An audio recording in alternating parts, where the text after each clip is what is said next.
Okay, hello, good morning everyone. My name is Marcia Trump and I'm the Chief of Party for the CEADIR project.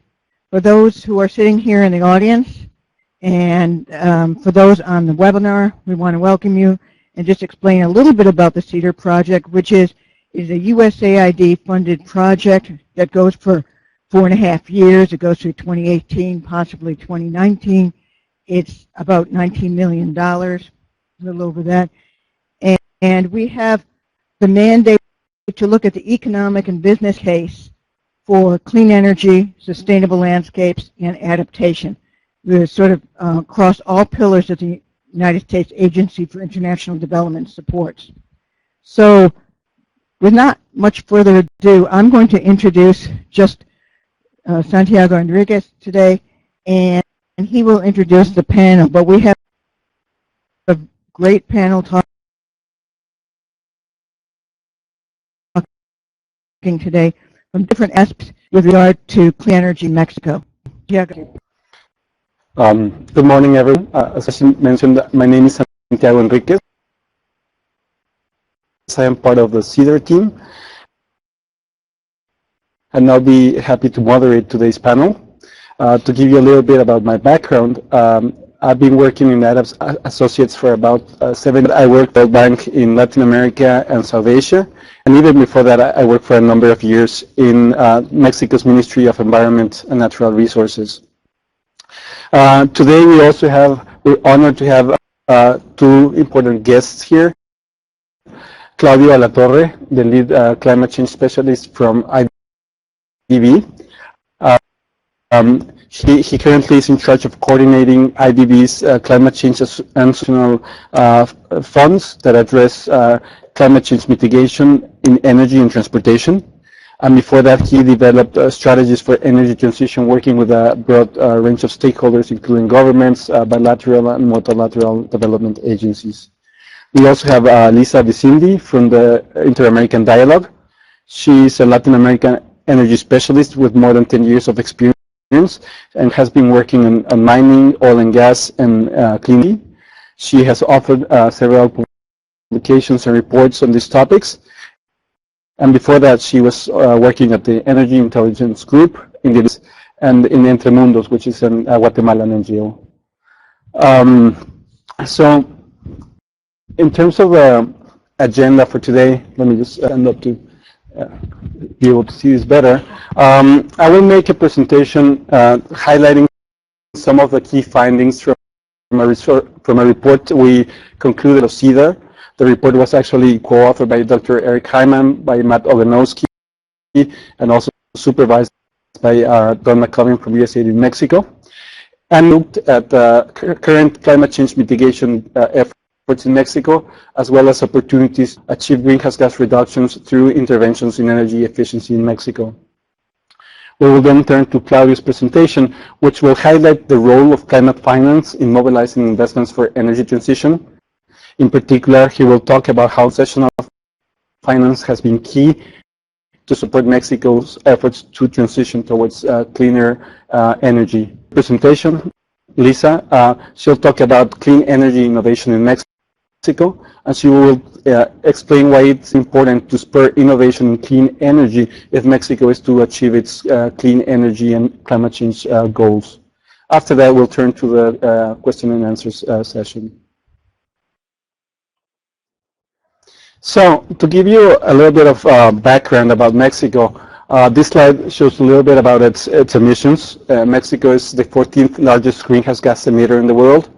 At the same time, it only emitted about 1.4% of global emissions in 2013. The graphs there on the right side, they show the emissions in the year 2012 and then how they would be growing by 2020 under a business as usual scenario. What is important to notice is that already in 2012, energy was the main sector that was, energy was the main source of greenhouse gas emissions, and particularly the transport sector. And under a business as usual scenario, these sectors would have even a larger share of Mexico's greenhouse gas emissions by 2020. Having said that, it's also important to note that Mexico has taken important steps to tackle climate change challenges. And this slide shows just a little bit, a few selected milestones in Mexico's efforts to tackle climate change. In the year 2009, it adopted its special climate change program for the period 2009 to 2012, which achieved a mitigation goal of about 50 million tons of carbon dioxide equivalent by year by the end of the program.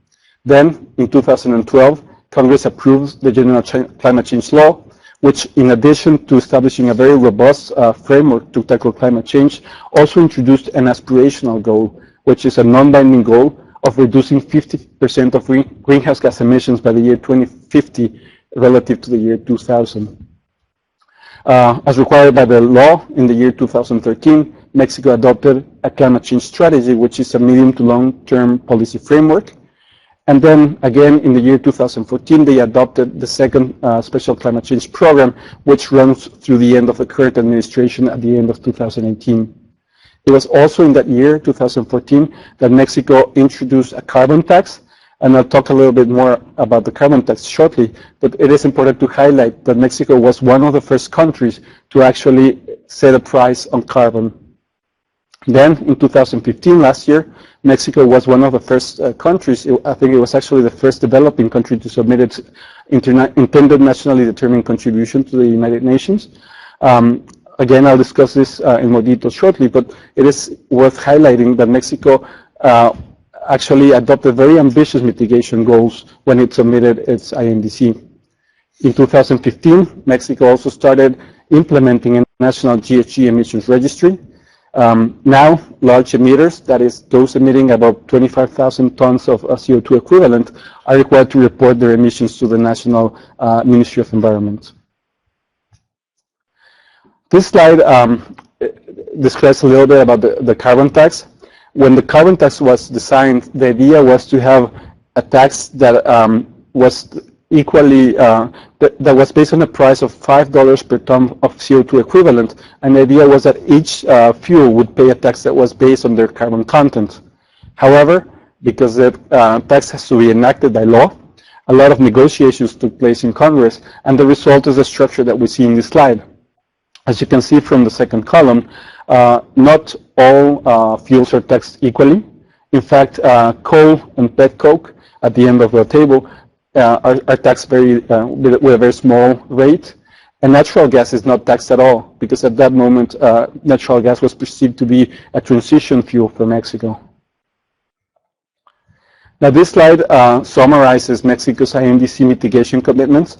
There are two types of commitments. One is the unconditional one, which means that this is something that Mexico will achieve with its own means and its own efforts.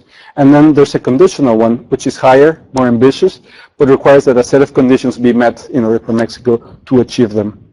So in terms of the unconditional goal, Mexico would be reducing 22% of its greenhouse gas emissions and 51% of black carbon emissions by the year 2030.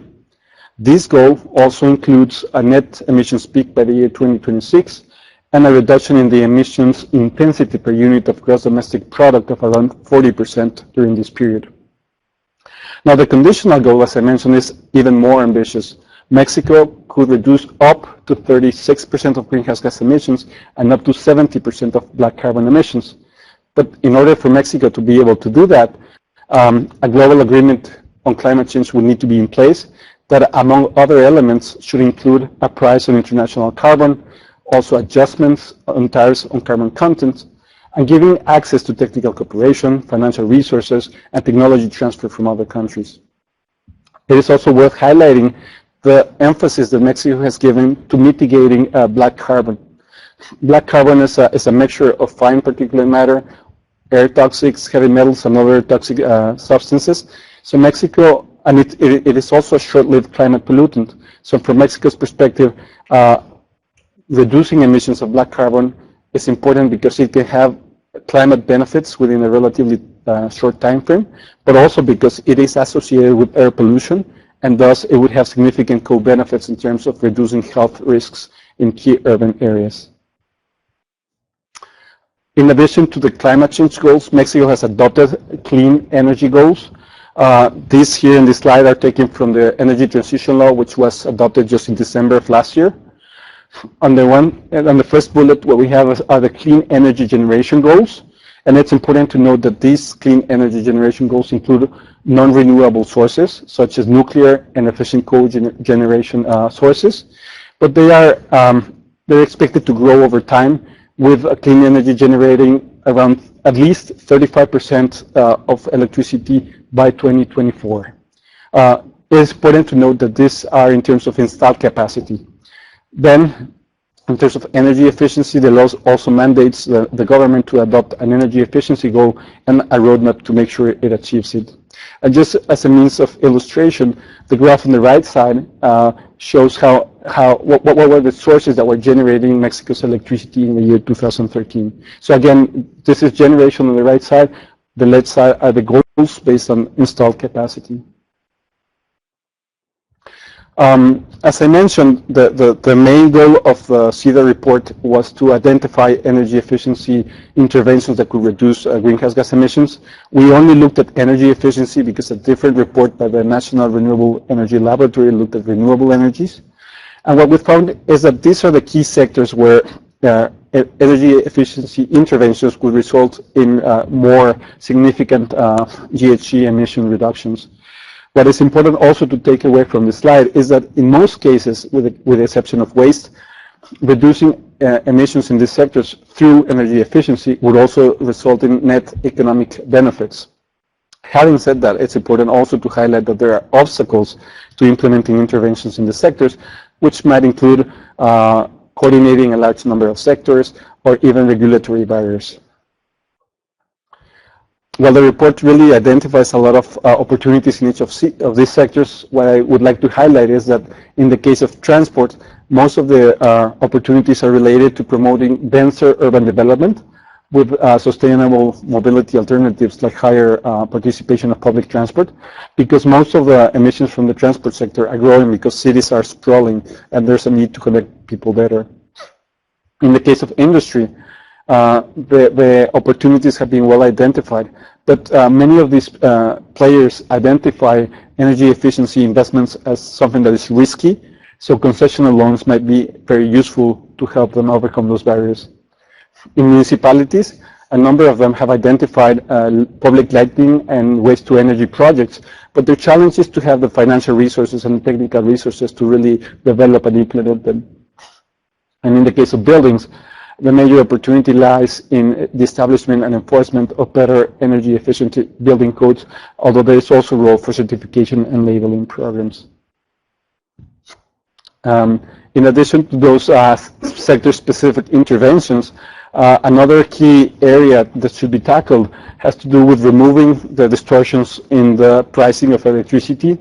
What this table is showing are, in the first place, the distribution and production costs of electricity, which are between 15 and 17 cents, US cents per kilowatt hour. And then we have the rates that are paid by different user groups.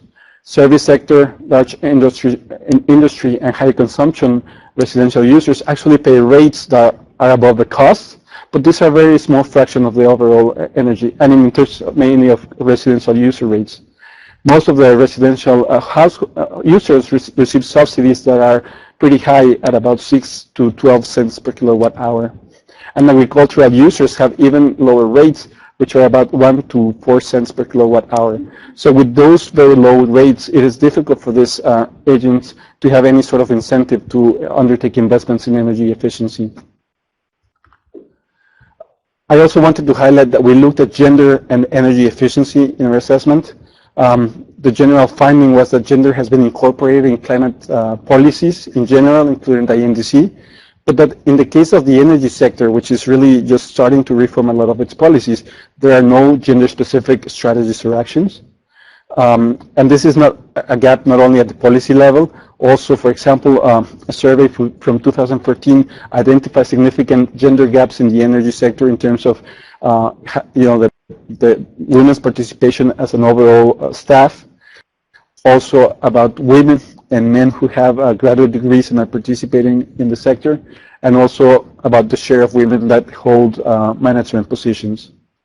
So clearly there's a need to mainstream gender in professional development in general, but also in each of the sectors that we discussed, like transport, in households and in businesses.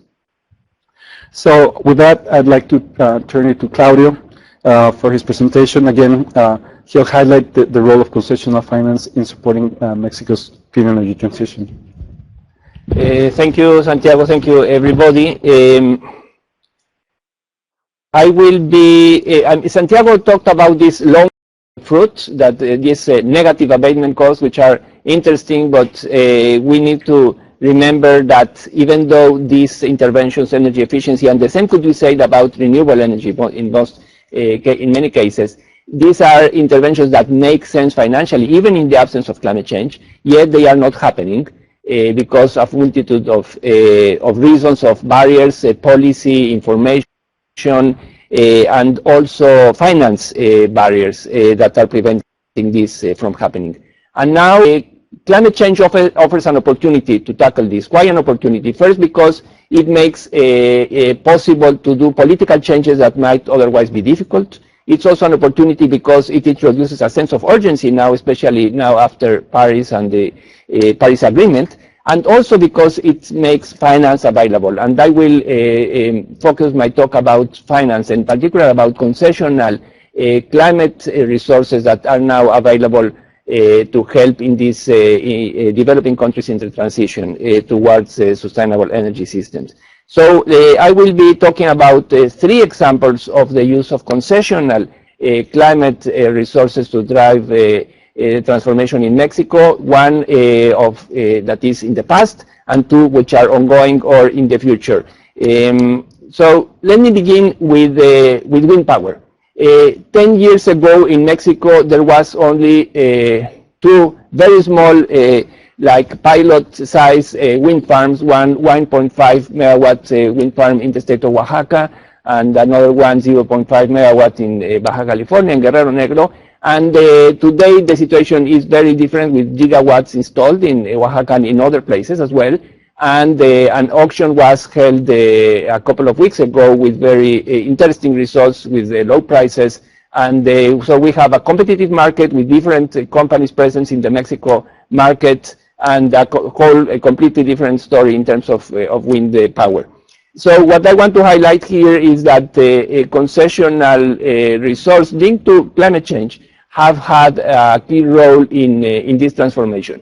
I will not go through all the cases that are in the slide, but I just would like to highlight that at the beginning it was about supporting CFE, the public utility, in understanding what wind was about, in widening, in enlarging the scale of its own wind farms, then moving to the independent power producer market, so having an auction for an IPP, that was again a very important step, and then the self-supply projects, which was the modality allowed by the regulations during the past years, and thriving industry of developers participating in this so-called self-supply market. During all these stages, the climate resources have been key. GEF at the beginning, there was also a GEF project with UNDP to promote innovation and to create a wind power research center in Oaxaca. And more recently, the Clean Technology Fund has been also key in supporting this progress and get us to where we are now with this industry, mature industry in Mexico. And also I should mention that grant resources have also, grant for technical assistance resources have also been very important, and different multitude of multiple agencies have helped the Mexican government in with providing knowledge, capacity building to drive this transition during precisely the last 10 years. Let me now switch to the second example, which is geothermal. So the geothermal, this is something that is just now ongoing. So geothermal is a very different case. CFE, the public utility, has almost 1 gigawatt of installed capacity in geothermal power. Mexico, I think, is the 4th place worldwide in terms of installed capacity. and it has, of course, a lot of knowledge and capacity. But now the energy reform has opened the doors to private developers. Yet the experience worldwide shows that it is very difficult for private developers to do, in particular, exploration, given the risks involved, without any kind of public support. So here we have a political ambition to open the market, yet the lack of mechanisms to support these private developers at the early stage, in particular in order to help them face the risks involved in exploration, where a lot of investment needs to be made, and at the stage where there is still a lot of risk with regards to the availability of the resource. So here what we are doing, again with resources from the Clean Technology Fund, is through NAFIN, the National Development Bank, is to support these geothermal developers, these pioneers in the geothermal industry in Mexico, to go through this stage of exploration through a financial mechanism that mitigates the risks of the resources in exploration. We have also be able to channel technical assistance resources, also included in this amount from the Green Technology Fund, to help the government in preparing the required regulations for geothermal power, and also to raise the capacity of the energy ministry in this important stage of new tasks that they need to carry out. So this project is now just in its early stage, and we believe that we will be able to also repeat more or less the success story of wind power in the case of geothermal in Mexico in the coming years, and create also, we hope, a mature industry in the coming years. Let me now switch to an energy efficiency example. In energy efficiency, Santiago talked a little bit about the barriers for energy efficiency. We have basically, and I am focusing here mostly in industry, and where these are, of course, investments that make sense financially, yet industries have other priorities, and it's very difficult for them to get adequate finance for these interventions. Banks will never see that as project finance. They will not trust that there will be an income coming there in terms of savings, and they will want to provide loans based on the balance sheet of the companies, which of course is limited, their ability to get loans based on their balance sheet. So a model that has proven to be successful in many economies is the model of ESCO. ESCO is an energy service company, and it's a company that makes the investment and charges the client, the end user, with the performance, namely with the savings in terms of energy. So the industry doesn't need to make an additional investment. It just keeps on making the same payments at a lower, actually they are saving money, so it makes sense for everybody. Now the problem is that these ESCOs have also problems in getting finance, because they are, unlike here in the US and in other developed economies where you can see many companies that have deep pockets, in Mexico and in other developing economies, these ESCOs have problems in accessing finance, and they will go to the banks and will face exactly the same problems as the clients have. So what we have seen is that investors are ready to put money and to be innovative, and they can believe in this model and they can put money. So what we need to do in order to have this work and to provide resources from these investors to the ESCOs is to issue bonds that investors can get. And this in turn requires assembling a set of elements, and in particular the main element here is a warehouse facility. A warehouse facility is a facility that brings together different small projects. We are talking about small projects in the order of 1 million, which is US dollars, which is small in terms of what bonds are usually in terms of volume. So this warehousing facility assembles $50 million and then issues bonds, and then can recycle and start the cycle again. So this is what we are now trying to do in Mexico. And here we are using resources from the Clean Technology Fund also, and now also from the Green Climate Fund. This was our the first project approved to the Inter-American Development Bank from the Green Climate Fund.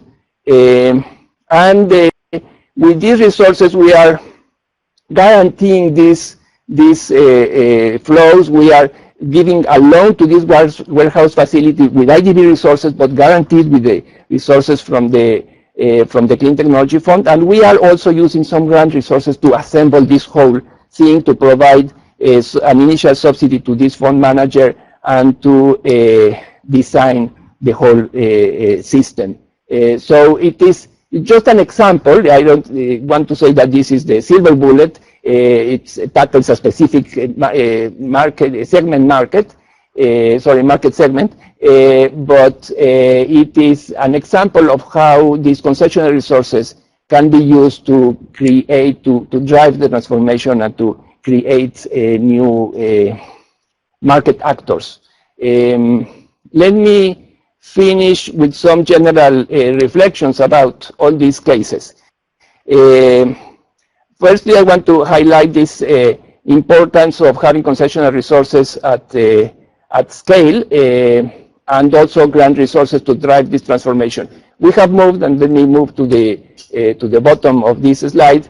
We have moved from payments for results. I didn't mention that, but one of the earlier supports to the wind power development was a payment by kilowatt hour based on results, which was responded more or less to the vision of these technologies are more expensive and they need to be paid a little bit more to cover these additional costs. I think that now it is clear that it's not an issue of additional costs. It's more or less technical assistance and different kinds of risks. So we have moved from this payment for results to concessional, sorry, it says concessional grants, it should be concessional loans. It's a mistake, to concessional loans, and then to now to risk mitigation instruments such as the one in geothermal and the one for the green bonds project in Mexico.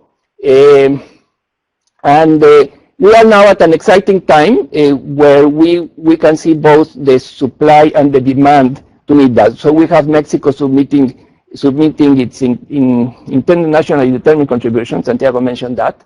And we also have a commitment by different institutions. For example, my bank, the Inter-American Development Bank, had this past Sunday approved in its annual meeting target for increasing to 30% its climate finance, including using its own resources and external resources. So we also have this institutional commitment to work more in this area, which will be quite challenging.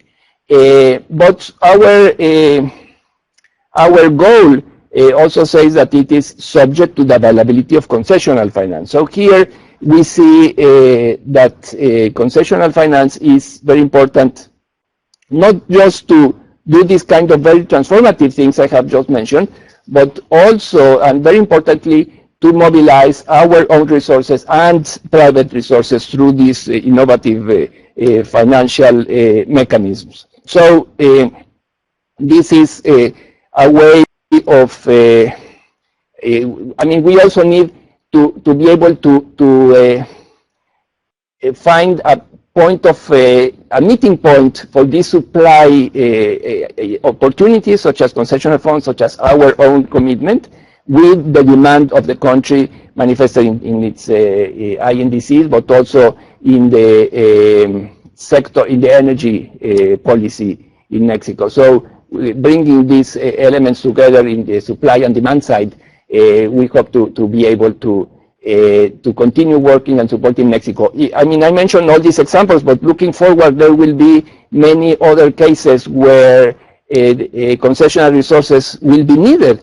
I mean, once a certain stage of penetration of intermittent renewable energy technologies is reached, there will be a need to start changing the rules of the power grid, to perhaps to introduce storage, demand management. So, and of course, in the we haven't talked about transport and all this, but urban development and transport, again, very complex transformations are needed in order to help Mexico meet its commitments.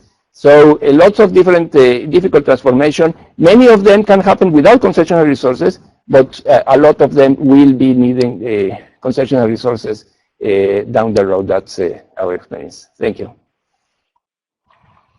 Thank you, Claudio. I think that was a very interesting presentation, and we'll be able to discuss a bit more in the Q&A session. I will now turn it to Lisa, who will highlight the importance of clean energy innovation in Mexico. Thank you. Thank you, Santiago, and I want to thank the CEADIR project for the invitation to speak. I'm going to talk today about findings from a report that we did at the Inter-American Dialogue, along with CAF, Development Bank of Latin America, where we looked at clean energy innovation in Latin America. And it focused specifically on Mexico, Brazil, and Chile. We think that clean energy innovation is very important to tackling climate change and meeting mitigation goals. Technological breakthroughs have already helped to reduce costs for renewable energy, and they've allowed consumption of energy from new sources, but a lot more is going to need to be done. And even in order to use proven technologies that were developed in another country, you still need local researchers to adapt to the local conditions. So innovation is going to be important in Latin America, even in order to use the technologies that have been developed elsewhere. Also, innovation is important for Mexico and other Latin American countries because it really brings an opportunity for economic growth, increasing employment, increasing foreign currency inflows through technology exports and licensing royalties, and helps transition toward higher value products and services. It also, I would say that so far, and I will just go to the first slide, innovation has really taken off in the last decade or so. This chart shows that over the last 15 years, the number of clean tech patents has tripled. But we can also see that most of the patents were developed in industrialized countries, mostly the US, European Union, Japan. And most of this is data for clean technology, but most of the clean technology is in energy-related sectors like energy storage, clean transport is a large chunk, energy efficiency. And so also emerging markets have started to do more and more in clean tech innovation. China's actually seeing the largest growth in clean tech patents. And I just want to mention here that venture capital is a really key part of clean tech innovation and clean energy innovation because venture capital focuses on high-risk early-stage investments, which is really necessary for startups. And again, most of the venture capital has been going into these same countries. So Latin America is really far behind the other regions. This slide shows a snapshot of the filings to the Patent Cooperation Treaty for energy generation from renewables, but this reflects a pattern that we see in patent filings in every sector. So we really see much higher numbers for Asia, Europe, North America, and Latin America is really far behind. Now the Patent Cooperation Treaty is an international treaty where you file for international patents, not necessarily in your own country. Within Latin America, Brazil is the clear leader in clean energy, and then I would say there's a second group of sort of Mexico, Chile, and Argentina, and then the other countries are further behind. And this chart shows Brazil in light blue with the largest number, and then Mexico second with the green. Brazil has benefited from a strong agricultural sector that invested in bioenergy research. It's invested a lot overall in R&D funding when compared to other Latin American countries. It has low interest loans from its development banks and large state companies like Petrobras that have invested a lot in innovation, including in alternative energy. So these are potential lessons for Mexico. But Latin America does face a lot of barriers to clean energy innovation, and I would broadly categorize these as access to capital, inadequate government incentives, and insufficient industry-academia ties. So in Mexico and other Latin American countries, investors tend to be more risk-averse than their counterparts in places like California, and there's very limited venture capital for technology development. Latin America has few clean energy companies that are listing stock in local capital markets, and even when capital is available, local regulations often make it very difficult to create a startup. For example, you have weak bankruptcy legislation. So these conditions create barriers for entrepreneurship and innovation in general. Also, government support, which could be in the form of public investment in R&D, clean tech clusters, fiscal incentives. These types of incentives are needed to encourage researchers to create new products. So this is sort of the supply side of innovation. And then on the demand side, governments can also create domestic markets. They can create demand for clean energy solutions, for example, through feed-in tariffs, carbon markets, and procurement programs that require minimum levels of domestically developed technology. And then finally, the ties between industry and academia are very important. And in Latin America, including in Mexico, we see that there's a lot of focus from public universities on sort of academically oriented science. We don't see enough technology focus in research that's really focused on commercially viable projects. And finally, Latin American researchers tend to file patents only in their own countries. They don't tend to file in international organizations, and part of this is because it's more expensive to do so, but that means that they don't get access to large foreign markets.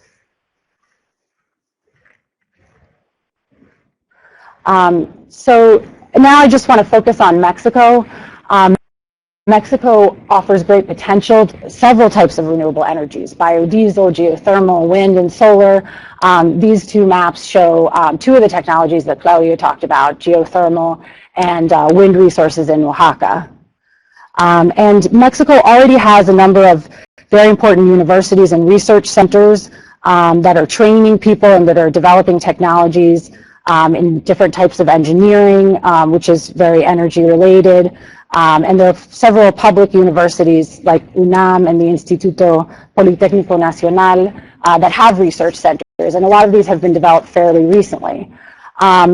Mexico has a number of, for example, patents in solar refrigeration, solar cook stoves, and solar lighting, but most of these have not reached the commercial stage.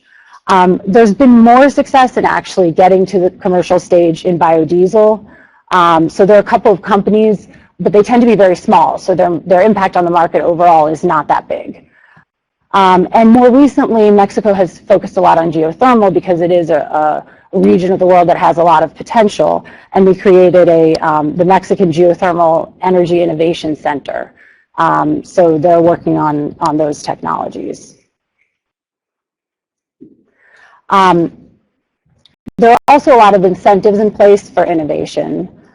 So there are public resources for early stage investment to clean energy technology companies. The government, through CONACYT, and in collaboration with other entities like the Energy Ministry and the utility CFE, they do provide early stage investment to clean energy technology companies. CONACYT also co-invests with some state governments to focus on local, regionally appropriate technologies, especially in solar, wind, organic waste, and biomass. And there are several private investment funds that provide early stage investment in clean energy technology companies. They've also started to develop technology hubs that are based at universities or other research institutions. For example, in 2015, UNAM partnered with the Mexican firm Green to Energy and the Secretariat of Agriculture to launch the Center for Technology Transfer of Biomass Gasification, which researches biomass solutions that are viable for Mexico. There are also programs at the federal and state levels to promote entrepreneurship overall, which helps with clean energy innovation. And there are some specific tax incentives. So to boost demand for clean energy, for example, there are fiscal incentives like a tax on the sale or importation of certain fossil fuels based on their carbon content, and tax rules that allow for accelerated depreciation of renewable energy generation assets. And as both Santiago and Claudio mentioned earlier, the energy reform and some of the recent legislation provides a lot of incentives. So the reform was approved by Congress only in December 2013, and then the secondary legislation in mid-2014. So I think, and the energy transition law was only approved last year. So I think a lot of the benefits from this are just starting in progress. So it will, by allowing private actors into electricity generation, transmission, and distribution, it should lower costs, including for renewable energy. There's also the clean energy certificates, and there's also the geothermal law, which establishes certain guidelines for permit holders, and it also promotes innovation in geothermal exploration and production techniques. And a recent auction, Mexico just very recently held its first auction under the energy reform, which was very successful and awarded 1.7 gigawatts for wind and solar projects using the clean energy certificates.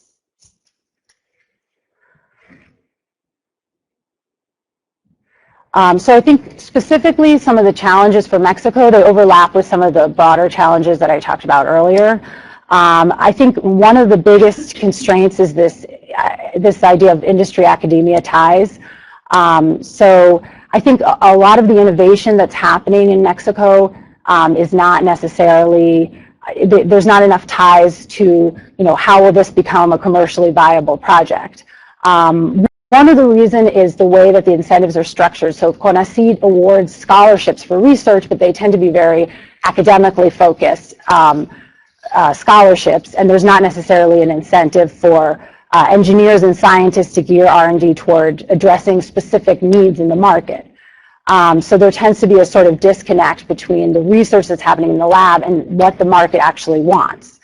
There's also usually the research and faculty don't necessarily have a lot of direct ties with the market, and there are also not a lot of internships or other sort of opportunities for researchers to get connected with the private sector. Just to give you one example, for our research, we spoke to the head of one of the most important renewable energy institutes in Mexico, and they had actually been awarded under 30 patents, but they hadn't actually sold a single one of them. So, they had patents for a lot of good technologies, they hadn't been able to sell any of them so far. So I think that's indicative of, where that disconnect is. It's also because of the royalties system. They don't have the system in the US where the actual researcher gets a portion of the royalties. The royalties are retained entirely by the institution, so there's not as much of an incentive there to try to come up with products or services that could be marketable. There's also limited venture capital in Mexico. Mexican venture capital tends to go to larger projects using proven technologies, like the installation of wind and solar PV parks. And without access to venture capital, startups face liquidity constraints because there's a long period of time that it takes to develop an innovation into a bankable product. So what this chart is showing is that really overall most of the investment in clean energy in Mexico is really focused on large-scale projects. But even if more financing were available, as I mentioned earlier, you need to have an entire innovation ecosystem, including legislation that makes it easier to create a startup, if this kind of financing is actually going to help change things. And then finally, historically, there's been sort of weak environmental regulations. So I think in the last couple of years, as they've developed the legislation that I mentioned earlier, the energy reform, the energy transition laws, there's stronger regulations that creates incentives, but that hasn't been the case so far, and that's part of why we've seen this sort of slow innovation in clean energy. So finally, I want to conclude with our recommendations. These apply definitely to Mexico and also to a lot of other countries in Latin America. So the first one is improving links to international industry players. So it's not just about creating links between the local researchers and the local market. In Mexico's case, because the market is very small, it will help for them to actually connect more with foreign players. So this can bring them access to international capital, it can get them exposure to foreign companies, they can increase their royalties, and they can get access to the larger markets. Then second, broadly, I would categorize this as strengthening policies to boost domestic demand. So as I said, Mexico's done some of that, but I think there are more specific things that Mexico could do.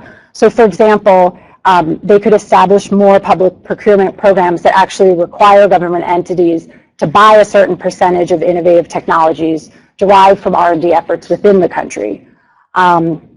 This might be the most effective way to create a domestic market and allow companies to actually sell their patented technologies and test their prototypes in the market within Mexico. And this, of course, has to be complemented by laws and regulations that incentivize consumption.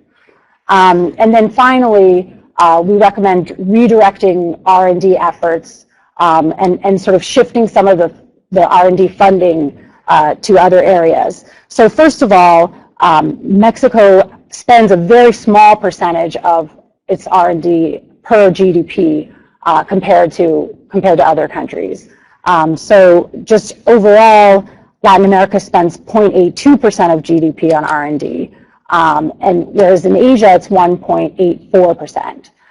So they need to increase it overall, but they also need to redirect some of the R&D spending towards engineering-based projects and research, and that will really help with energy-related projects. So those are our recommendations and the conclusions from the report. So thank you. Thanks. Well, thank you, Lisa. So, we started, Claudio's presentation really highlighted the role of concessional loans, but also technical assistance in the case of Mexico, helping to transition to go into new technologies.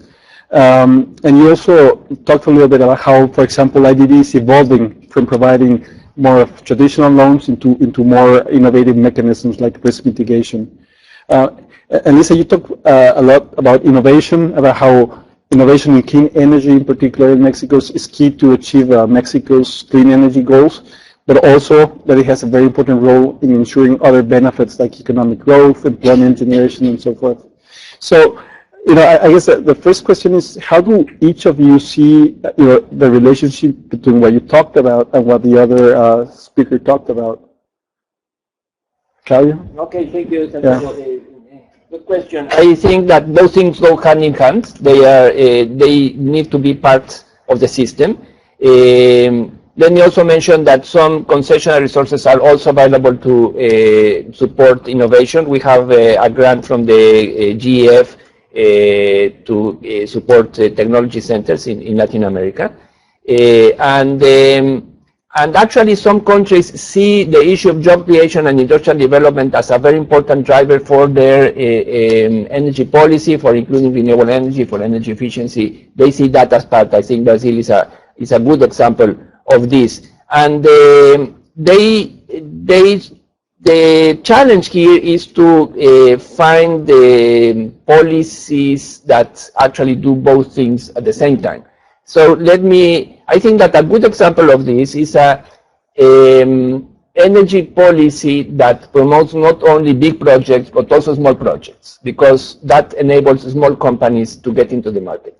I think that one problem of a market that is only based on auctions of big systems is that it is only open to big players. So perhaps one possibility is to have a system such as the feed-in tariffs, which now is not very popular, but it can still work for smaller projects. So there are some countries that have feed-in tariffs for projects under, say, 20 megawatts or under 50 megawatts, and they have an auction system for larger projects. So this is one possibility just mentioned here that enables small companies to enter, startups to start doing things. Perhaps I would, some countries also are thinking about having local content policies requiring energy project to have a minimum of X% of inputs manufactured locally. This is a little bit risky because it may be even counterproductive in some cases. So this kind of local content policy should be designed very carefully. And Brazil has also some good and bad examples about that. Yeah, I mean, I think I would say that the loans from these funds or from the IDB have the potential to, you know, kind of kickstart a lot innovation, but I would emphasize that you still need other regulations and the whole sort of system to be working, or else just the money alone is not going to work. So, I mean, one of the issues in a lot of countries is the red tape to start a business. If you still have really high taxes, really high red tape, it's an inefficient process, you know, that's going to be a barrier, even if you have the funds. Same thing with the bankruptcy laws that I mentioned. I also agree that local content, I think it has it's an important tool for building local industry. It's not going to work if the industry really isn't prepared to actually provide services at a competitive price, then local content is counterproductive. So I think, you know, for financing to be successful, you have to look at the whole kind of environment for startups and technology development. Okay. Let me ask another question, and then we'll be opening it for questions and answers, both for the people here in the room and for those participating via the webinar. So, you know, a lot of the emphasis of Mexico's reform is really about opening up opportunities for the private sector to be more actively engaged in you know, clean energies. And I guess even from your presentation, Claudio, in the beginning you were working mainly with CFE, the public-owned utility, and then you started working more with developing instruments for the private sector. So the question would be, how do you see IDB's role in facilitating also more private sector involvement? How do you see, you know, how do you ensure that IDB's concessional loans do not sort of crowd out other potential sources of investments in clean energy? Well, yes, this is a very important point. Whenever we use concessional resources, we need to be very careful about concessionality in the market, especially when there are competitors around. Okay. So I think that here the principle is that concessionality should always be used not to crowd out, but on the contrary, to crowd in the participation of private actors. So whenever we need to avoid competing with others, but rather bringing them into the table. And I think this is a principle that we follow consistently. I mean, for example, in the case of our geothermal program, it's a new industry. We are not undermining anybody else's. We are simply supporting the developers. And also the same applies when we work through a national development bank such as NAFIN. Okay. They follow also the same principles when giving support, financial support. Okay. So I would like to begin with one of the questions that was posted online from Anne Massen. Hope I'm pronouncing it well. So the question is, are the panelists familiar with the high-performance building market, such as the net zero energy buildings? How do they see the current market and the potential for creating a market for such kinds of high-performance buildings? What are the challenges and what are potential financial products for a delivered product? Do you want to? No, as you want. Okay. Let me start by sharing some of the findings from the CEADIR report that we recently completed. What we saw is that there are actually several standards being developed, like the higher development new buildings. Big buildings are using already LEED types of standards, which are internationally recognized. And I think at this point, a lot of that is just looking for a lot of credibility, to having maybe a better marketing opportunity, and to a certain extent, it might also reflect the higher income in terms of how much you can get back from a square meter that you rent out. But this is only a very small segment of the market. And then you see other sort of initiatives. For example, the Mexico City government has a program where you can also get certified based on the sustainability of your buildings, and they use different criteria. And if you're certified, then the taxes that you pay to the city are reduced. So it's a different type of incentive, and the issue there, it is obviously only for Mexico City, and it's a market that only exists there and to a limited extent.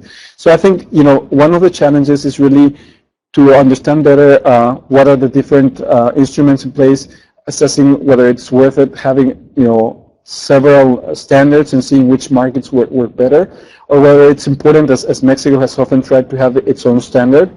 And I think the energy transition law really will create incentives to develop those markets, because Mexico will now have to have an energy efficiency goal, including in buildings. And so I think the market is just starting there, but with a new enabling environment, I would expect this market to grow over the next coming years. Claudio? Well, I think buildings are a very interesting case of a market failure, to put it in some way, because the people who are, in particular in the residential sector, in particular people that are buying a house, they will always prefer to have the biggest house they can get for their money, and they will put energy saving as a very secondary consideration. We are actually supporting a project in Mexico called EcoCasa with National Development Bank, Sociedad Hipotecaria Federal, and we are channeling concessional resources from the Clean Technology Fund there to support developers, housing developers, to build houses that are more efficient. But we are still, and so that they can be sold at the same price, because we know that the market, especially in the low-income segments, will not pay a single cent more for a house that is more efficient. So we are doing that in order to raise the capacity of the developers, to gradually raise the awareness of the consumers, and also to drive, to help the government in setting up new policies and regulations, which are at the end of the day the best tool in this case. But interestingly, this person talks about zero energy, net zero buildings. KfW, we are working this project with KfW, and we have a grant from LIFE, Latin American Investment Facility of the European Union, and this LIFE grant is focused precisely on building a few houses that are extremely efficient. But I mean, in this case, you require a lot of grant money, and I think we are far from reaching a point where this kind of buildings can be actually built and demanded by the market on its own without any regulation. Okay. I would just like to mention that we have participants via webinar from Jamaica, the US, Costa Rica, Mexico, the Netherlands, and other countries. We'll take some questions from the room now, and then we'll also go through the other questions via webinar. Thank you. Hi, I'm Veronique Bishop, International Financial Consulting Limited. Is this working? Very interesting presentations. I was particularly intrigued by the Green Bond Project. So, Claudia, I have a couple of questions for you on that in terms of the structure. In particular, how is the guarantee expected to be used? Is the intention to raise the credit rating and the bond rating on the bond to the standards that institutional investors will accept? I think it's particularly interesting because everyone's talking about local currency markets as being the holy grail for green investment. And since the concessional funds are available to help prompt that without crowding out, as you pointed out, I'm curious how you expect the guarantee to be structured. For example, how much of a boost are you seeing in the credit rating of the bonds from the guarantee, and is that in proportion to how big a guarantee it is and what structure it is? One particular question has to do with the fact that the debt rating agencies love wraps, right? They'll convey the issuer's or the guarantor's credit rating on the wrap. But if it's less than 100%, the uptake in the bond rating doesn't really make that much of a difference. So the question is, how do you balance the cost of providing the guarantee with the benefit that you're getting in terms of lower interest rates with the higher credit rating? Not a very specific question, but if you have a sense for that, that would be very interesting. Thank you.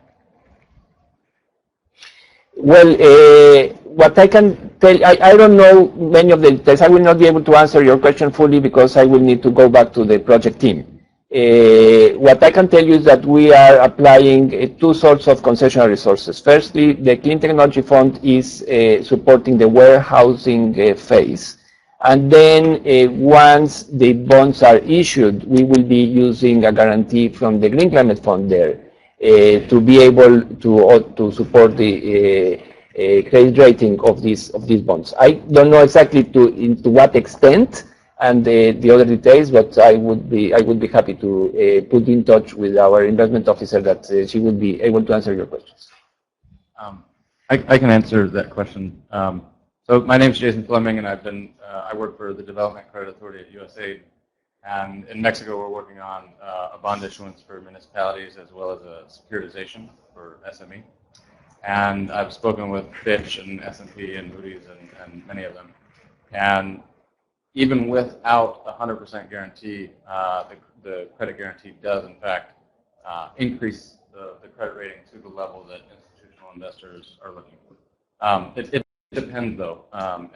And we're talking about even going lower than 50%. Normally, our credit guarantee is 50%, but even 30%, 40% may be sufficient to get it to the level of AAA.mix. But we have, in some cases, we haven't gone through the total cost benefit because we charge, like any other guarantee program, we charge fees, and so it is a balance of how much benefit are you gaining and how much it costs.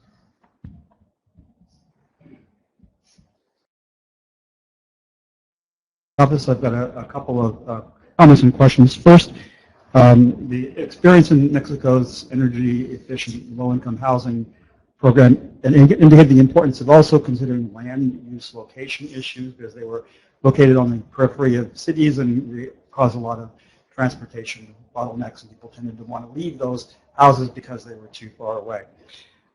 Question for Claudio on the concessional financing that you're providing for wind projects. One of the constraints in Mexico, particularly in Oaxaca, which has among the best energy resources, has been the communal land tenure system and community opposition. Are you building in community benefit sharing programs to overcome that source of delay and resistance? And question for Santiago and Lisa, if you would comment on the potential and likelihood of integrating Mexico into the California carbon markets. Shall I? Yes, please.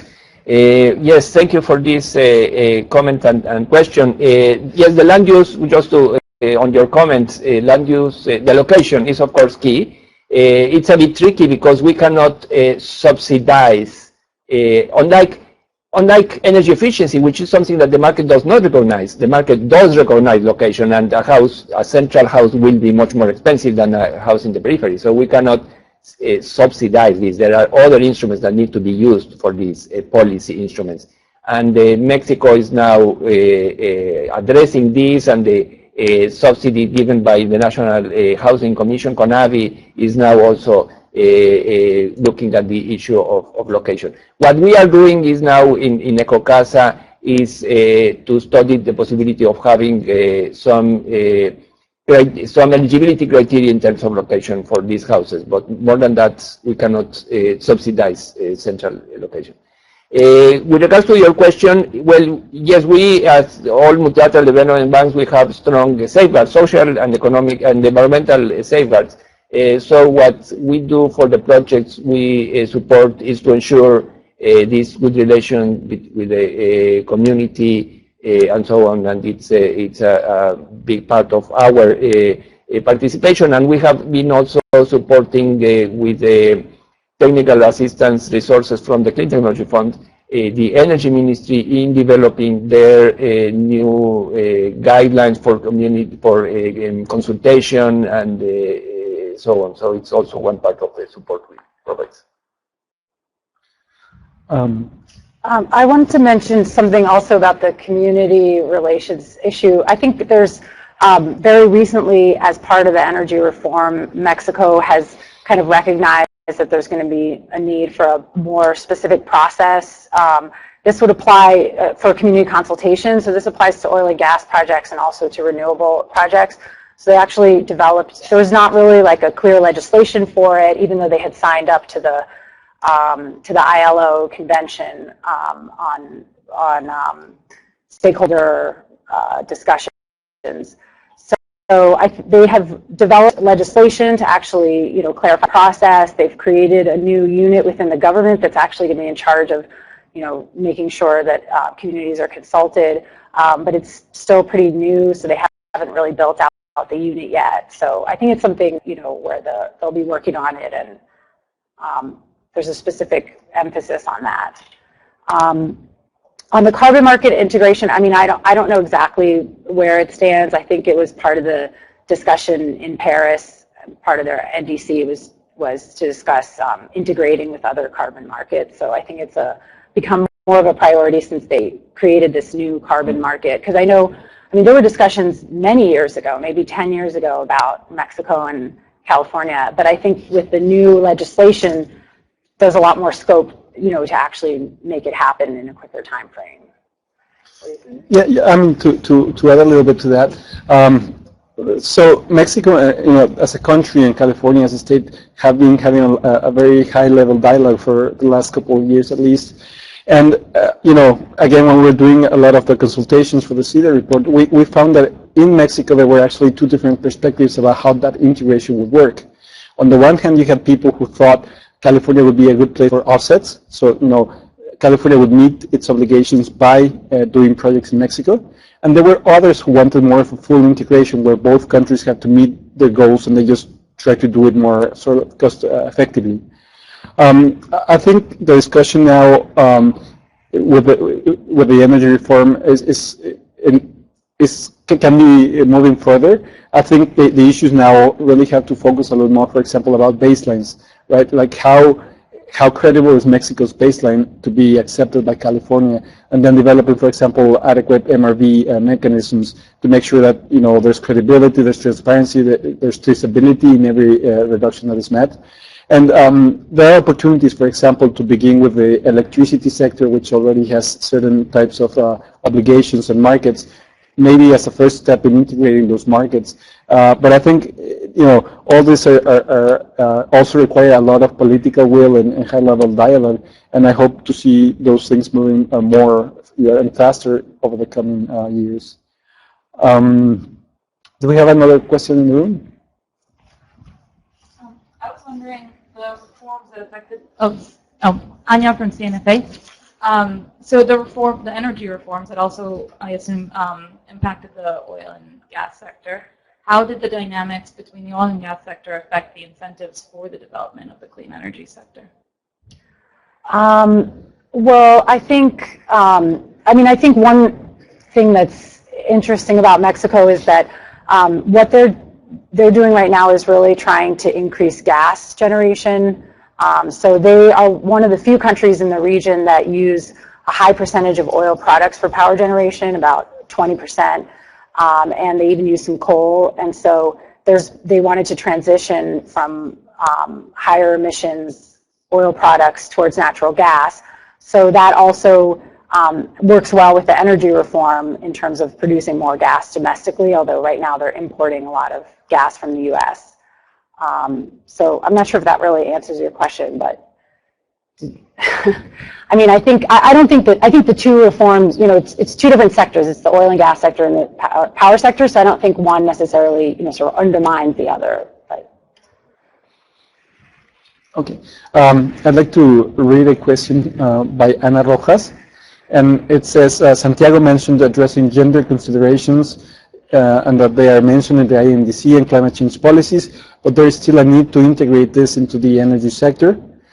Claudio mentioned there are links for bringing the Green Climate Fund into supporting mitigation initiatives. Could we reflect on how this is being done and shaping the investments we are supporting at the moment, whether for renewables, energy efficiency, or tech innovation? My understanding from the question is that she would like us to talk more about how gender integration is being used, for example, in the projects you are supporting in clean energy, and whether, for example, bringing the Green Climate Fund into these actions could expand that scope for gender integration. Well, it's difficult because it depends on the kind of project. Mm-hmm. Of course, in the case of rural electrification, the gender issues are very, very important and need to be considered from the beginning. In the case of big infrastructure projects, the gender implications are more in terms of either labor for the project itself, or also in the case of wind power in Oaxaca, there is also the issue of the relationship between the project and the communities, because often times there are different kinds of support given by the projects to the communities, and then in this case it is also important to consider how these community benefits may benefit in different ways men and women in the community. So this is again a very important gender issue. And so what we are doing there is that as part of our support to the energy ministry, it's also to consider these gender dimensions of the relationship between projects and the communities. In energy efficiency, especially if we're talking about industrial projects, it's of course much more difficult to establish this beyond the issue of labor in companies, etc. But of course, this is a very limited impact, because we are talking just about a few individuals hired. So it's very difficult to measure there. But in other cases, it's much more relevant. Okay. Let me adjust a little bit also from our findings from CEADIR. When we're doing the assessment around June of last year, some of the guidelines for the elaboration of social impact assessments were just coming out. This is a new instrument under the Mexican legislation introduced by the energy reform. And as the first draft came out, we saw that there were no gender issues being considered at all in these guidelines. And it was interesting because at that moment, one of our colleagues, Isaac Castañeda, and also her colleagues from IUCN were able to provide recommendations to the government of Mexico about how to incorporate gender issues into this instrument. And all of them have been incorporated into the draft regulations. They're still in draft stage. So I think the issue here is that because many of these regulations are just being developed and adopted, a lot of opportunities are there to really incorporate the gender perspective. The challenge is really learning how to do it, developing the expertise to implement them, and I think again this is a very important opportunity in this moment. Let me just briefly mention. Lisa talked about the consultations, the community consultations. This is again an important issue for gender, because depending on the time and the place where community consultations are held, you may be opening or closing the doors to in different ways to men and women. Okay. I suppose that your colleagues, or your IUCN colleagues, also brought this issue because it's very important for the design of the consultation processes. Exactly. Yes. So let me ask some of the questions that we received via the webinar. Let's see. Alan Miller asks, given Mexico's continued large production of oil and gas, any role for carbon capture and storage, perhaps using CO2 initially for enhanced oil and gas production? So it's interesting because in terms of the first, one of the first energy laws that was adopted was the electric industry law, and that law defines clean energy that includes renewables but also other technologies.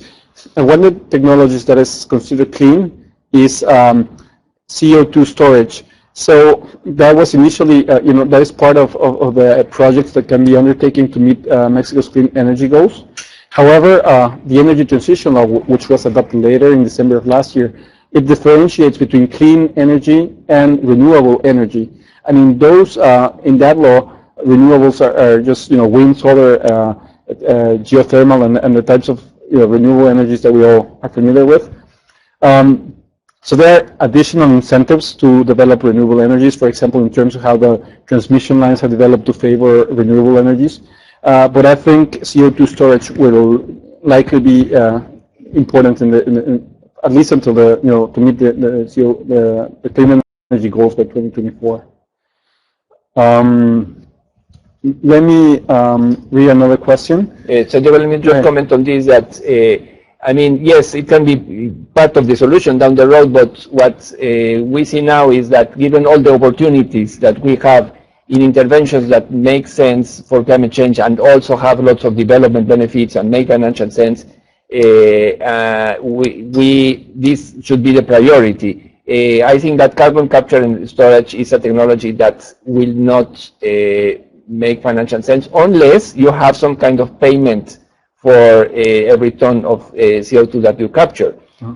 So this is why I think this is, I mean, at this stage this is just like a research or a pilot stage, but we are far from reaching that unless we have a price on carbon. Okay, and then it's interesting, you just made me remember something also, that the climate change legislation and some of the regulations really give the government of Mexico a mandate to prioritize actions that are not only cost effective but also have significant co-benefits.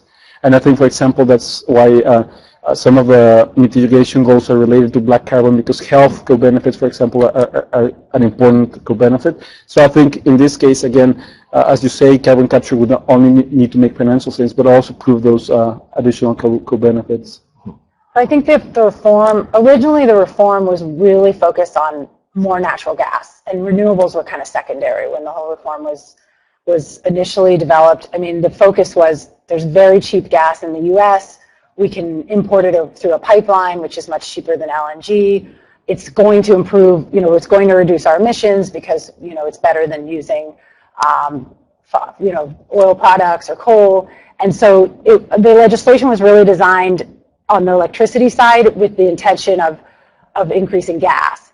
There weren't a lot of incentives initially for renewables. And then there were some things like, flat wheeling rate for transmission. But I think later in the newer phase now, with the transition law, they're actually in a separate phase sort of saying, well, we need to do more to increase renewables as well as just gas. So. I think we have a question back there. Yeah. Yeah, this is Jason again. First of all, thanks for all of the It's been really good. A couple of comments that I wanted to make. The first would just be, to Claudio's point on low-hanging fruit, I didn't find a whole lot when I was in Mexico. The low-hanging fruit, to me, just isn't there, and part of that reflects bank finance in Mexico is significantly different than in the rest of Latin America. A big issue is that international banks are really scared about money laundering issues, and so their appetite to grow and attract new customers is not there. There's also some I think, Mexico-related issues for non-international banks, and that is after the financial crisis in Mexico in '98, I guess. There's some incentives where I think that they don't have the incentive to go out and lend to SMEs. They can make a good living without lending to SMEs in the productive economy. So one of the issues that I think that the development community may need to address is how do we help reduce friction in capital markets as opposed to through bank finance. Meaning, in the capital markets, there's a lot of bond issuances, but not for corporates. There's not a lot of secured loans, which are non-bank financial institutions, and municipal finance.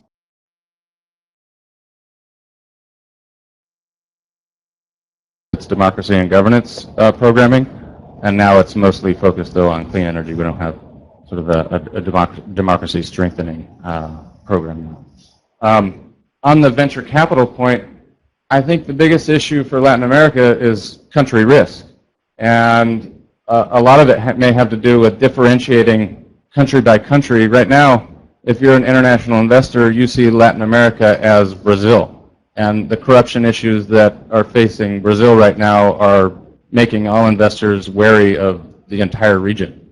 And so if you're a venture capital firm in Mexico and you're going to Japan or Hong Kong to talk about, hey, come invest in Mexico, 90% of your pitch is going to be on why Mexico is a good place to invest. And a lot of investors still are wary of that.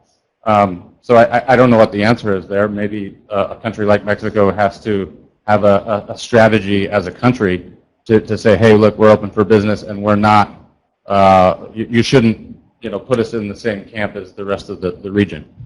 I also want to just echo what Eric was talking about in terms of the land issues, particularly in Oaxaca.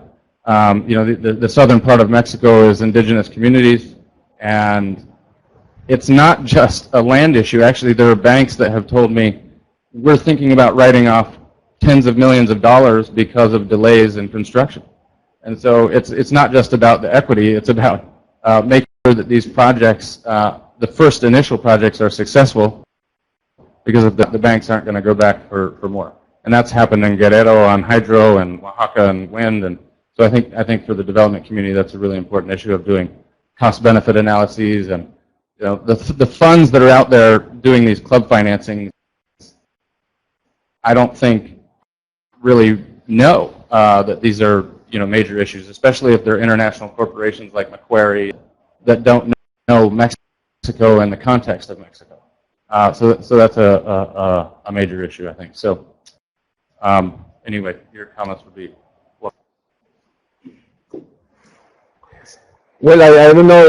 I completely agree with what you say. It's the project I mentioned is an example of trying to raise these resources from capital markets, and I don't know, it would be good to have an offline conversation with you and with our investment officers with these ideas that we have. This is, but I completely agree. Well, I think that's why places that have worked, like Brazil, where the development bank really stepped in, but the development bank in Brazil also actually crowded out other funding. They offered, such low interest rates. And another issue in Brazil is that there's such high returns on safer investments that it's sort of like, why would I invest in a very high-risk project, which you don't have that in the U.S. So, there are all, a host of issues with finance in general. So that obviously is going to affect the clean energy sector as well. So we have a question from Sarah Lawson to all of us. Can you talk more about the clean energy certificates and their role in mitigating climate change? Do any of you want to take it, or? Well, I guess, I think basically large power generators have to buy clean energy certificates, and they have to have a certain percentage of renewables, and so they'll acquire that through the clean energy certificate. So in this first auction that they just held, the only buyer was the CFE. So right now, I think the CFE is going to be generating most of the demand for the clean energy certificates, and that's how they'll get towards the renewables target, and then eventually there'll be other players in the market. Yeah, I think just the general picture is that because energy is such an important source of emissions for Mexico, having a clean energy goal, which is like a portfolio standard, really would reduce the contributions for that sector. And currently, the clean energy certificates market is the only instrument to achieve this goal. So I think at some point it'll be, maybe there'll be a need to review whether this is sufficient to meet both Mexico's clean energy and climate change mitigation goals.